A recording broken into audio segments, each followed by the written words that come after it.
طاسيم ميم. تلك آيات الكتاب المبين. لعلك باقع نفسك ألا يكونوا مؤمنين إن نشأ ننزل عليهم من السماء آية فظلت أعناقهم لها خاضعين وما يأتيهم من ذكر من الرحمن محدث إلا كانوا عنه معرضين فقد كذبوا فسيأتيهم أنباء ما كانوا به يستهزئون أولم يروا إلى الأرض كم أنبتنا فيها من كل زوج كريم إن في ذلك لآية وما كان أكثرهم مؤمنين وإن ربك لهو العزيز الرحيم وإذ نادى ربك موسى أن ائت القوم الظالمين قوم فرعون ألا يتقون قال رب إني أخاف أن يكذبون ويضيق صدري ولا ينطلق لساني فأرسل إلى هارون ولهم علي ذنب فأخاف أن يقتلون قال كلا فاذهبا بآياتنا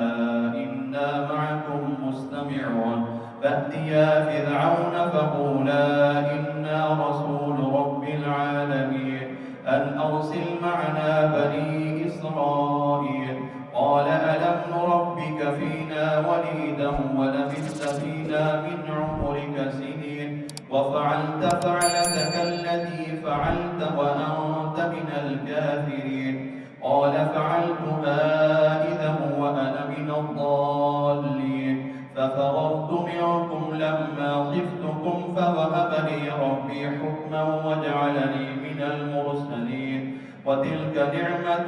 تمنها علي أن عبدت بني إسرائيل قال فرعون وما رب العالمين قال رب السماوات والأرض وما بينهما إن كنتم موقنين قال لمن حوله ألا تستمعون قال ربكم ورب آبائكم الأولين قال إن رسولكم الذي أرسل إليكم لمجنون قال رب المشرق والمغرب وما بينهما إن كنتم تعقلون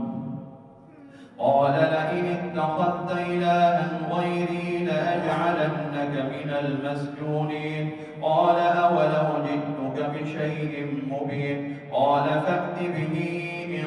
كنت من الصادقين فألقى عصاه فإذا هي ثعبان مبين ونزع يده فإذا هي بيضاء